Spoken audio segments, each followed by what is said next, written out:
चलिए स्टूडेंट्स, हम लोग प्रश्नावली 5.2 के क्वेश्चन नंबर 18 को सॉल्व करते हैं। देखिए क्वेश्चन नंबर 18 क्या कह रहा है। किसी एपी के चौथे और 8वें पदों का योग 24 है तथा छठे और 10वें पदों का योग 44 है। इस एपी के प्रथम 3 पद ज्ञात कीजिए। तो हम लोग मान ले रहे हैं जो हमारी सीरीज है वो क्या है, एस है, और इसके जो पद हैं, पहला पद A1 है, दूसरा पद A2 है, तीसरा पद A3 है, चौथा पद A4 है, और ऐसे ऐसे इसमें टर्म हैं। हम मान ले रहे हैं इसका जो सर्वांतर क्या है, सर्वांतर D है। सर्वांतर क्या है, D है, और प्रथम पद A है। यहाँ पे आपको दिख भी रहा होगा, प्रथम पद A1 है। अब देखिए मैं क्या दे रहा है, चौथे और 8वें पदों का योग 24 है, तो चौथा पद यानी कि A4, 8वां पद यानी कि A8 इज इक्वल टू कितना है, इसका योग कितना है, 24 है। और नेक्स्ट क्या दे रहा है, छठे और 10वें पदों का योग, छठा पद यानी कि A6 और 10वां पद यानी कि A10 इज इक्वल टू कितना है, 44 है।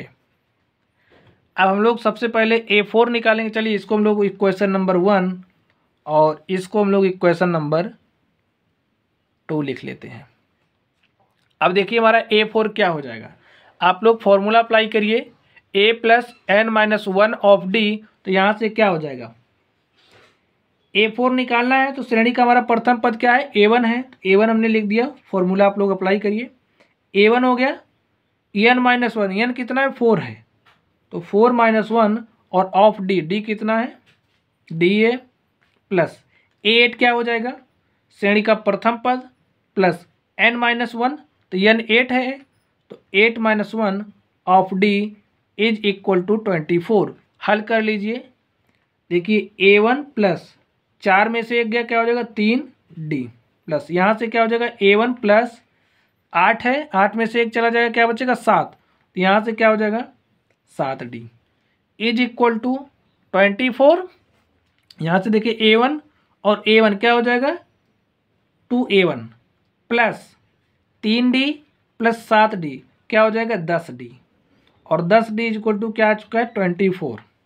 और यहाँ से 2 कॉमन हो रहा है, कॉमन कर लीजिए, तो 2 कॉमन करिए, क्या बचा, A1 plus 5D is equal to 24। और यहाँ से देखिए 2 1 के 2 और 2 बार में 24। यहाँ से A1 plus 5D is equal to क्या आ गया, 12। और इसको हम लोग क्या ले लेंगे, इसको हम लोग समीकरण नंबर 3 मान लेंगे। ठीक है, चलिए अब हम लोग समीकरण 2 को हल करते हैं। इसमें फॉर्मूला अप्लाई करिए। हमारा A6 क्या हो जाएगा, हमारा A6 क्या हो जाएगा, देखिए श्रेणी का प्रथम पद प्लस n कितना है, 6 है, तो 6-1 और D सर्वांतर D है प्लस, और यहाँ से देखिए A श्रेणी का प्रथम पद प्लस n कितना है, 10 है, -1 of D is equal to कितना है, 44। नेक्स्ट A1 प्लस 6 में से एक गया 5, तो यहाँ पे क्या बचा, 5D प्लस, और यहाँ पे देखिए क्या है, A1 प्लस 10 में से एक गया 9, यहाँ पे क्या होगा, 9D इज इक्वल टू 44। अब देखिए A1 2A1 प्लस 5D और 9D, तो 5-9 14D इज इक्वल टू 44। और यहाँ से देखिए 2 कॉमन दिख रहा है, 2 कॉमन कर लीजिए। A1 प्लस 14D, हमने 2 कॉमन कर लिया है ना, तो क्या हो जाएगा, 7, 214, 7D 44, तो 2 1 के 2, 2 दूनी 4, 2 दूनी 4, तो हमारे पास क्या बचा, A1 plus 7D is equal to 22। और इसको हम लोग क्या ले लेंगे, समीकरण नंबर 4। अब देखिए समीकरण नंबर हमारे पास 4 है, ये समीकरण नंबर 3 है। तो आप लोग ध्यान से सोचिए, अगर हम लोग समीकरण 3 और समीकरण 4 को हल कर लें तो यहाँ से हमें कुछ वैल्यूज़ मिलेंगी। या तो हम लोग A1 कैलकुलेट कर सकते हैं या तो D1। तो चलिए हम लोग इसको हल करते हैं। लिखिए समीकरण 3 और 4 को हल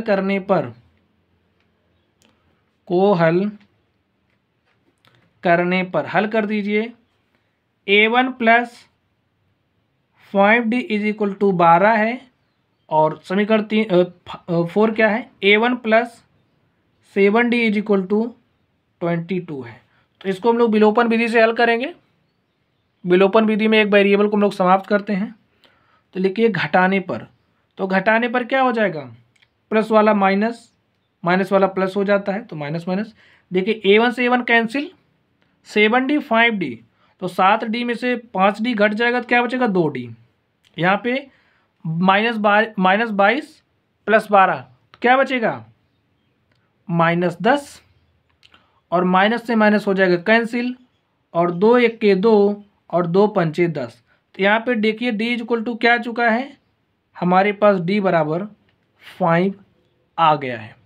अब इस D का मान हम लोग समीकरण 3 में रख दें या फिर समीकरण 4 में रख दें तो हमें श्रेणी का प्रथम पद मिल जाएगा। चलिए हम लोग रखते हैं D का मान समीकरण 3 में रखने पर, तो रख दीजिए। लिखिए D बराबर 5 समीकरण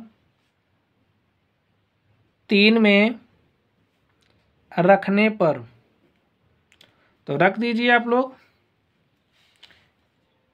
समीकरण 3 क्या है, A1 plus 5D is equal to 12 और D का मान हमें क्या रखना है 5, 5 इंटू 5 इज इक्वल टू 12, और लिखिए A1 प्लस 5 पचे 25 इज इक्वल टू 12, और यहाँ से A1 क्या हो जाएगा, इस 25 को इस तरफ भेजिए तो -25 प्लस 12 इज इक्वल टू क्या हो जाएगा, यहाँ पे A1 25 में से 12 जाएगा तो -13, यानी कि जो हमारी श्रेणी है, श्रेणी का प्रथम पद क्या है -13। तो दूसरा पद क्या हो जाएगा, प्रथम पद -13 है। तो हमारी श्रेणी आप लोग समझिए क्या है, हमने क्या लिया था श्रेणी A1 A2 A3 A4 A5 ऐसे ही लिया था। अब देखिए प्रथम पद क्या आ चुका है हमारे पास, प्रथम पद क्या आ चुका है -13, और इस जब प्रथम पद में हम लोग सर्वांतर को जोड़ेंगे तो हमें दूसरा पद मिल जाएगा, दूसरे पद में सर्वांतर को जोड़ेंगे तीसरा पद, तीसरे में सर्वांतर को जोड़ेंगे चौथा पद, और चौथे में सर्वांतर को जोड़ेंगे पांचवा पद मिल जाता है। तो इस तरीके से देखिए अब हम लोग, हमारा प्रथम पद -13 है, हमारा प्रथम पद कितना है -13 है, और इसमें हम सर्वांतर ऐड कर दे रहे हैं। सर्वांतर हमारा कितना है 5 है, तो इसमें 5 ऐड करिए तो -13 प्लस 5 ऐसा ही होगा।